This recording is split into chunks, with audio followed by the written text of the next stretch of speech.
Muito bom dia, uma alegria sempre estar com vocês, dando sequência às reflexões desta semana. Nós começamos em 1 de Pedro, capítulo 1, a partir do versículo 13, falando da importância de nós esperarmos completamente, totalmente na graça do Senhor, na revelação de Jesus, uma vez que nós reconhecemos que a lei foi dada por Moisés, mas a graça e a verdade vieram por meio de Jesus. Nós, os cristãos, os que querem viver pela fé, os filhos de Abraão, que olha só que legal, gente, só para a gente ter uma referência importante, Abraão vem antes de Moisés, e a Bíblia diz que Abraão é o pai da fé, que Abraão creu, e isto lhe foi imputado como justiça, uma justiça proveniente da graça, da promessa.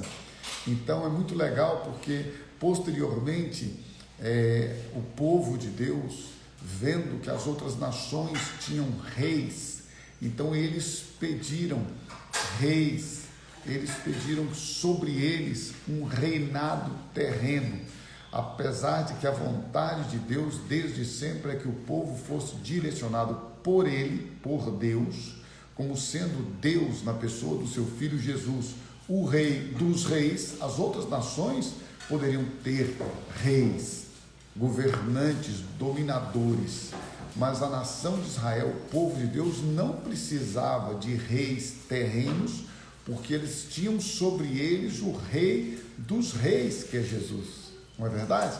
Mas aí eles pediram, Deus deu, porque o povo precisa querer, você e eu, viver, adorar, glorificar e viver para Deus de forma voluntária, de forma espontânea, dentro do nosso livre-arbítrio. Enfim, a verdade é que o povo então viveu debaixo da lei, debaixo da autoridade de governantes terrenos e perdeu a oportunidade maravilhosa de continuar vivendo debaixo do governo, do reinado, da autoridade de Jesus Cristo, o Rei dos reis. Mas nós, como eu disse aqui, somos filhos da fé, filhos de Abraão, que está ligado àquilo que antecede a lei. E então a Bíblia diz que a lei foi dada por Moisés, mas a graça e a verdade vieram por meio de Jesus.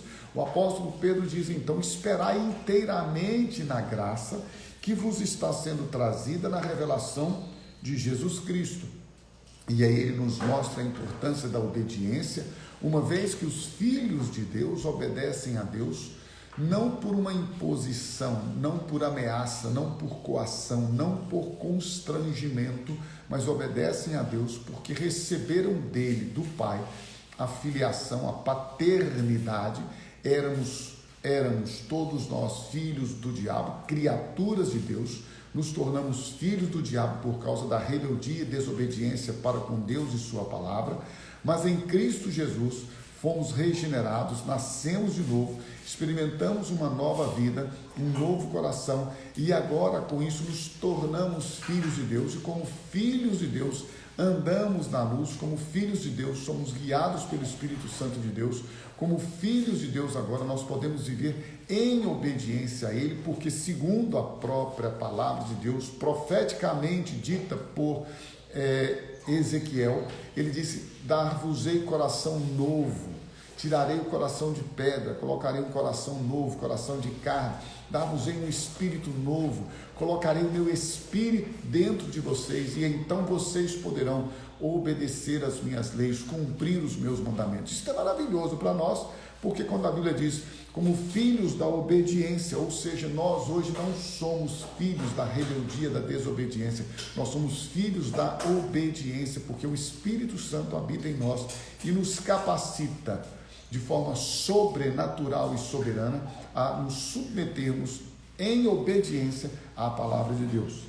Dito isto, então, estudamos aqui também, refletimos sobre isso, como que nós devemos proceder, separados para Deus, ou seja, somos santos não por uma determinação institucional humana, mas nós somos santos porque o santo vive em nós, aquele que é o santo dos santos, Jesus Cristo, e agora a nossa maneira de viver e de proceder deve estar pautada nos princípios da vida de Jesus, e assim nós vamos caminhando, e Ele vai nos alertando para que não tenhamos o nosso tempo nesta terra, estes anos que Deus nos deu, nos dá nesta terra, investidos como se nós aqui fôssemos viver para sempre. Não, nós aqui somos peregrinos, passageiros. A nossa terra é o novo céu, é a nova terra que Jesus Cristo disse: vou preparar-vos lugar. Há um lugar preparado, Jesus Cristo vai voltar para buscar a igreja, para buscar os seus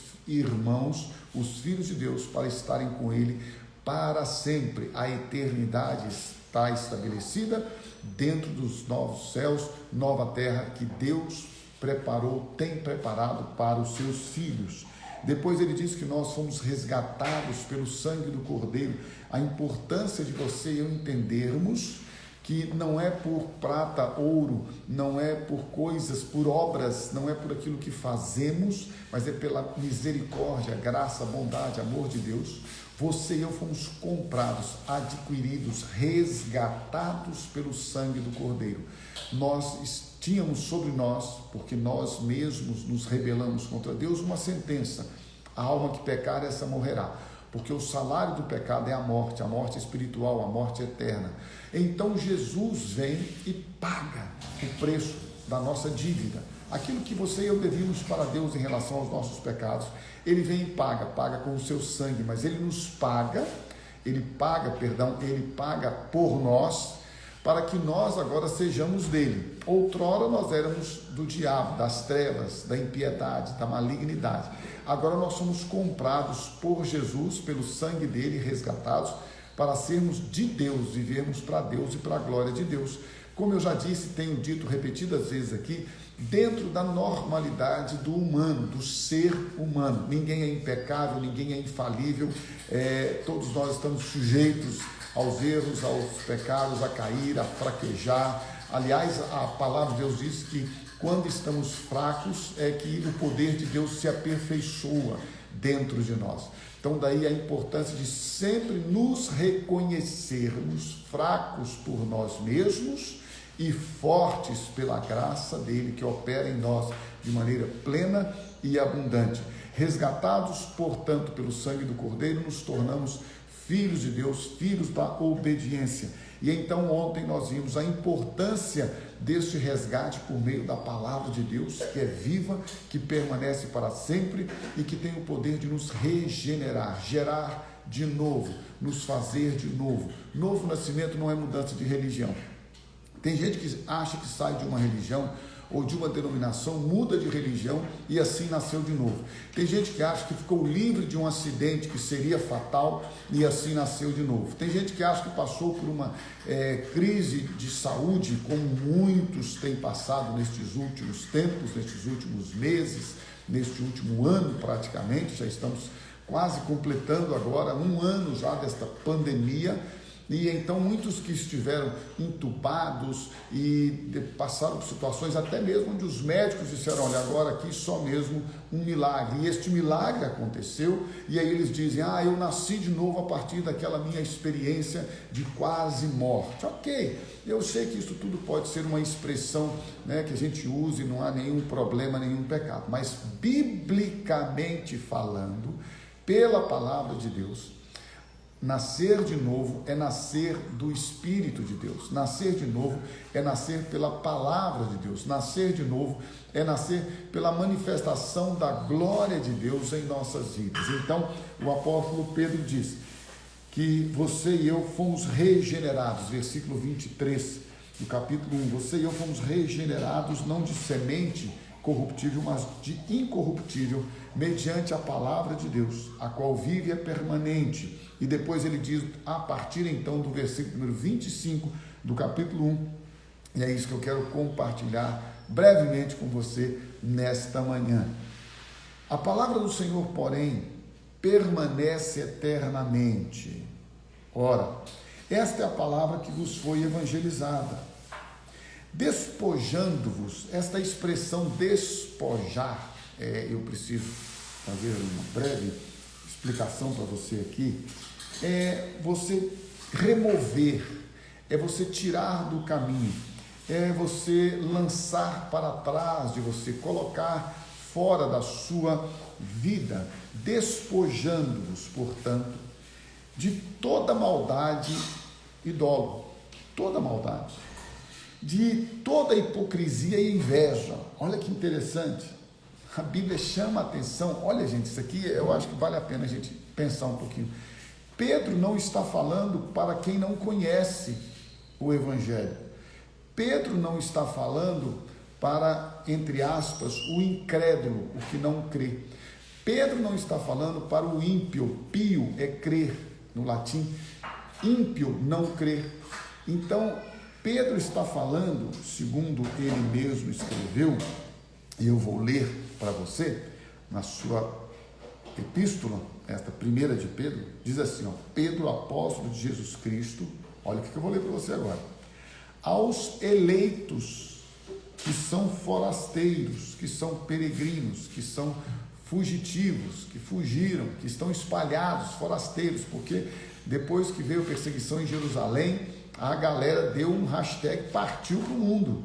Porque como é que o mundo ia ser evangelizado? Jesus falou, ide por todo mundo. Mas estava todo mundo em Jerusalém, vivendo confortavelmente. Aí veio uma perseguição terrível sobre os cristãos em Jerusalém e todo mundo vazou. E assim o mundo tem sido evangelizado. Por isso que quando a igreja fica muito estável, com muita tranquilidade, Deus permite uma perseguição para que ela se expanda. Quanto mais você persegue o cristão, mais o cristianismo cresce. É assim que funciona. A história nos mostra isso. Você pega a história, não só a história bíblica, a história que a sociedade escreve, a história impressa ou de qualquer jeito que estiver aí na mídia, você vai ver, quanto mais perseguida é a igreja, mais ela cresce. Então Pedro, vou repetir para você, apóstolo de Jesus Cristo, aos eleitos, que são forasteiros da dispersão no Ponto, Galácia, Capadócia, Ásia e Bitínia, esta grande região, eleitos, ele repete, segundo a presciência de Deus Pai, em santificação do Espírito, para a obediência e a aspersão do sangue de Jesus Cristo, graça e paz os sejam multiplicadas. Para quem que ele está escrevendo isso? É para o ímpio ou é para a igreja, para os cristãos? Está claro aqui, né? Depois você lê lá de novo, então, se não ficou muito claro para você. Aí ele diz, para você que é eleito, para você que foi resgatado pelo sangue do Cordeiro, para você que foi regenerado, para você que tem o Espírito Santo, para você que é filho da obediência, para você que espera inteiramente na graça de Deus, é isso que está sendo escrito aqui, gente, é para os cristãos, Horácio, todo mundo que está aí vivendo nessa terra, nesse presente momento, vocês precisam despojar-se, portanto, de toda maldade, dolo, de toda hipocrisia, de toda inveja, é mandamento bíblico, de toda maledicência, para de falar mal das pessoas. E você deve, versículo número 2 de 1 de Pedro 2, é sério isso, na verdade, que está falando para a igreja. A gente não consegue fugir destas verdades tão poderosas, meu irmão e minha irmã. Desejai ardentemente, ao invés de você ter estas práticas, sentimentos, disto, de maldade, de dolo, de hipocrisia, de inveja, de maledicência, você se despoje disso, não fala mal de ninguém, não deseje nada de ninguém. A grama do vizinho é mais verde porque ele irriga, porque ele aduba, porque ele cuida, porque ele não é preguiçoso, meu irmão. É a mesma grama. Eu estou aqui no alto do vale, aqui agora, tem grama aqui atrás de mim, que é a frente da casa, e tem grama na minha frente, que é atrás da casa. Mesma grama, mesmo dia que foi plantado, mesma fonte, mesma origem, tudo. Se eu adubar uma mais do que a outra, vai ficar mais verde. Se eu aguar, e assim por diante. Nunca, em hipótese alguma, Deus dá mais a alguém e menos a outro por merecimento pessoal. Deus, a Bíblia é clara, Jesus foi explícito, o sol nasceu, está aqui, todo dia eu vejo o sol nascer aqui, sobre maus e bons, a chuva desce, estou esperando que ela desça, sobre justos e injustos, não tem conversa. Agora, se você quer ampliar a sua tenda, se você quer crescer, se você quer ser um bom profissional, se você quer crescer na vida, vá trabalhar, vá estudar, vá investir, vá planejar. Eu estou planejando a minha vida desde quando eu tinha 16 anos de idade. Você está me ouvindo? 16 anos. As pessoas hoje olham para mim e dizem: você é tão jovem, já está numa situação tão confortável. É porque você não passou o que eu passei. Eu passei, eu sei o que eu passei. Eu limpei fossa de fezes, trabalhei em rampa de limpador de caminhão, engraxando, fazendo lubrificação, lavando. Trabalhei diuturnamente, investi. Fui prudente e fui previdente, por isso que eu cheguei onde cheguei. Não foi porque Deus falou assim: eu vou dar para ele, não vou dar para outro, né? Não, trabalhei com as minhas mãos. É por isso que as pessoas prosperam. Não prosperam, por isso larga de ser invejoso, larga de achar que o outro tem mais do que você e que você é um coitadinho. Você não é coitadinho de nada, que ninguém é coitadinho, porque Deus dá as mesmas oportunidades a todas as pessoas. Então, e outra coisa, antes de você pensar no que o outro tem, agradeça a Deus por aquilo que você tem. Quando você for grato por aquilo que você tem e fiel a Deus no pouco, sobre o muito Ele te colocará. Às vezes é justamente a sua inveja e preguiça que não deixa você crescer. Mas voltando aqui, larga de ser invejoso, larga de ser hipócrita, não seja hipócrita. Não adianta viver com falsidade, com superficialidade. E a Bíblia diz: larga de maledicência. Normalmente quem não cuida da própria vida quer cuidar da vida dos outros. E aí acaba falando mal dos outros. Esse é o problema. Não consegue olhar para si mesmo e ver os seus próprios pecados, miséria e suas próprias falhas. Se você e eu cuidássemos mais da nossa própria vida, nós falaríamos menos da vida dos outros. Mas enfim, dito isto, desejai ardentemente, versículo 2. Como crianças recém-nascidas, o genuíno leite espiritual, para que por ele vos seja dado crescimento para a salvação. Aí vem algo muito importante: se é que já tendes a experiência de que o Senhor é bondoso. Você já tem essa experiência de que Deus é bom? Ou você ainda acha que Deus é mau porque Ele deixou você passar por uma situação de crise existencial, conjugal, financeira, familiar, de saúde? Então você está questionando: Deus é bom ou não é bom? Se eu experimento o mal, Deus não é bom. Se Deus me deixa viver numa vida bacana, tranquila, então Deus é bom. Se é que já experimentasse, essa é a questão. Se é que você já tem experiência, que tem gente que tem experiência da seguinte forma: enquanto Deus me der o que eu quero, enquanto Deus suprir minhas necessidades, Ele é bom. A hora que Ele não fizer, eu vou dar meu jeito. Aí eu vou para a impiedade, vou para a iniquidade, eu vou para a maledicência, eu vou para a fofoca, eu vou para a hipocrisia, eu vou para a maldade, eu vou para prejudicar as pessoas, mas os meus objetivos eu vou alcançar. Se você e eu alcançamos os nossos objetivos fora da graça de Deus, fora da bondade dEle, da provisão dEle, nós estamos no caminho da perdição e da condenação. Mas se é que já tendes a experiência que o Senhor é bom, chegando-vos para Ele, você e eu, a pedra que vive, rejeitada assim pelos homens, Jesus, mas para com Deus eleita e preciosa.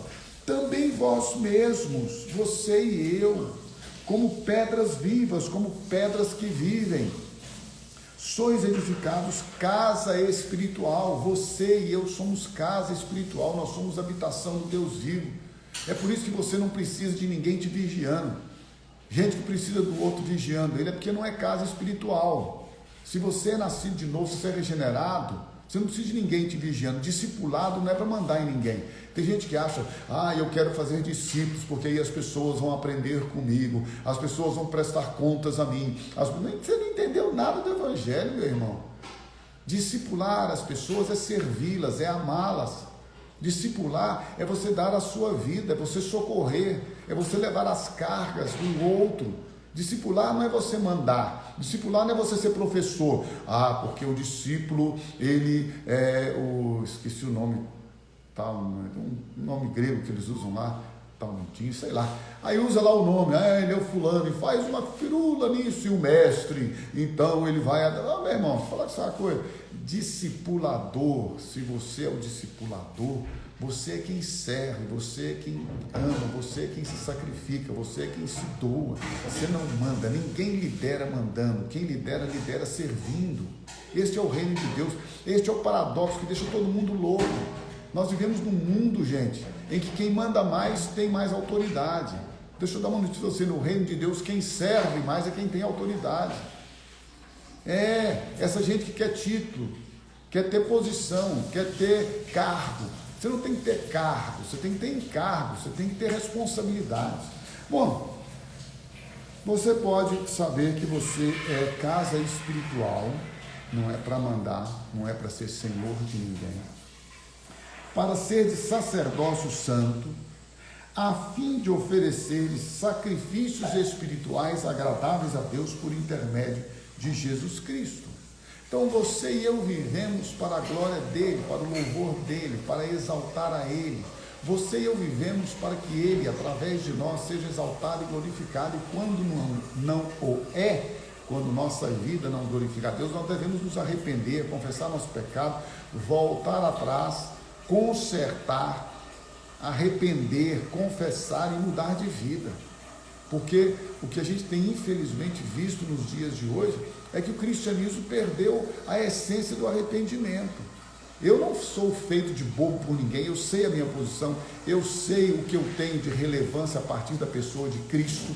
Eu não preciso ser aprovado, aplaudido, aceito pelas pessoas para que a minha autoestima esteja elevada, porque a mim me basta a vida de Cristo. A mim me basta, não sou eu que me basto, porque tem gente assim, não, eu me basto, não, eu não me basto. Se fosse por mim mesmo, eu acho que eu tiraria a própria vida, se dependesse de mim mesmo, porque a vida minha era muito ruim, não valeria a pena viver.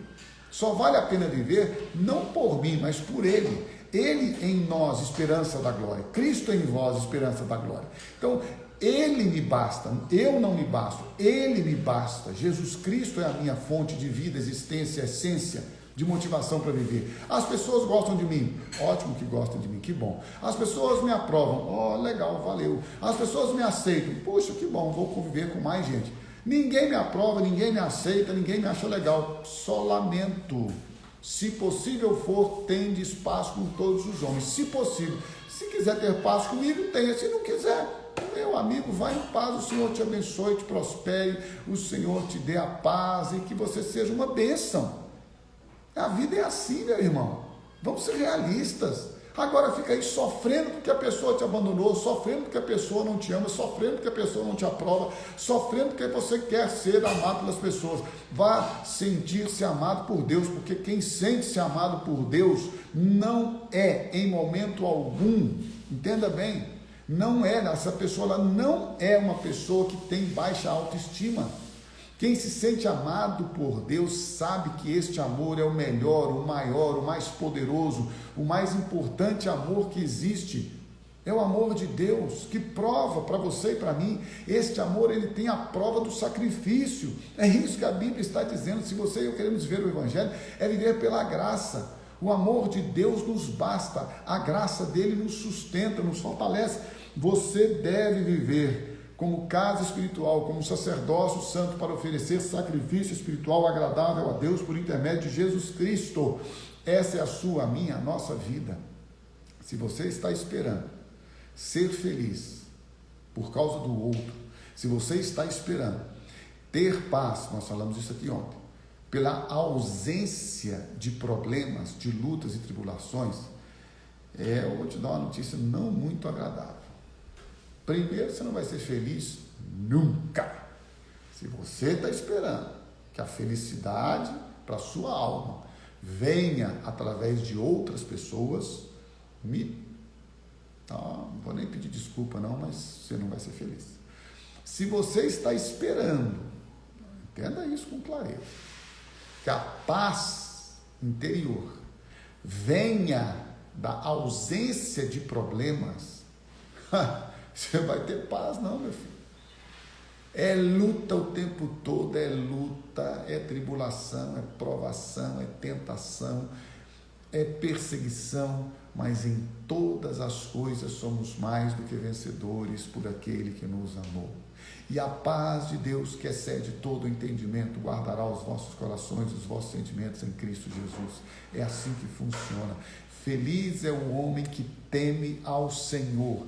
Feliz não é o homem que é saciado, atendido, suprido pelos outros. Feliz é o homem, feliz é a mulher que teme ao Senhor. Quando eu tenho meu coração temente diante de Deus, Ele, Deus, supre todas as minhas necessidades. Ele, Deus, é a minha alegria. O Senhor é a minha alegria. A alegria do Senhor é a minha força. Nele eu me alegrarei. Alegrai-vos no Senhor. Outra vez vos digo, alegrai-vos, se alegre, celebre, festeje a sua salvação, sua vida nova, o Espírito Santo. Celebre aquilo que Deus tem te dado, independente daquilo que você tem vivido no seu dia a dia. A vida no dia a dia nem sempre pode ser, e nós buscamos isso, uma vida de paz, tranquilidade, ok? E não vamos parar de buscar. Mas independente disso, porque a vida no dia a dia, eu já disse isso aqui, vou repetir, viu, gente? Deus é justo, a vida não é justa, não. Você faz tudo certinho, muitas vezes dá errado. Você faz tudo certinho, age com honestidade, com integridade, com lisura, com transparência. E as pessoas agem com desonestidade, com infidelidade, com deslealdade, com trevas. É assim que funciona. Infelizmente, vou fazer o quê? Agora, uma coisa eu sei, nada pode nos separar do amor de Deus que está em Cristo Jesus, o nosso Senhor. Por isso, continue crendo. Crendo em quê? Crendo em Jesus, crendo na palavra de Deus, crendo no Evangelho, crendo que Deus é poderoso para fazer infinitamente mais além daquilo que pedimos ou pensamos, segundo o poder dele que opera em nossas vidas. Que o Senhor te abençoe, que o Senhor te guarde e que o Senhor em todo o tempo te sustente pela graça dele, para que você continue crendo na sua bendita, poderosa, maravilhosa, graciosa palavra de Deus, que faz, sim, verdadeiramente, que na intimidade com Ele, na oração, na intimidade da devoção, do derramar diante dEle, Ele venha suprir todas as nossas necessidades, porque está escrito, e eu creio, que Deus supre todas as nossas necessidades, em todas as áreas da nossa vida, segundo o seu poder que opera em nós.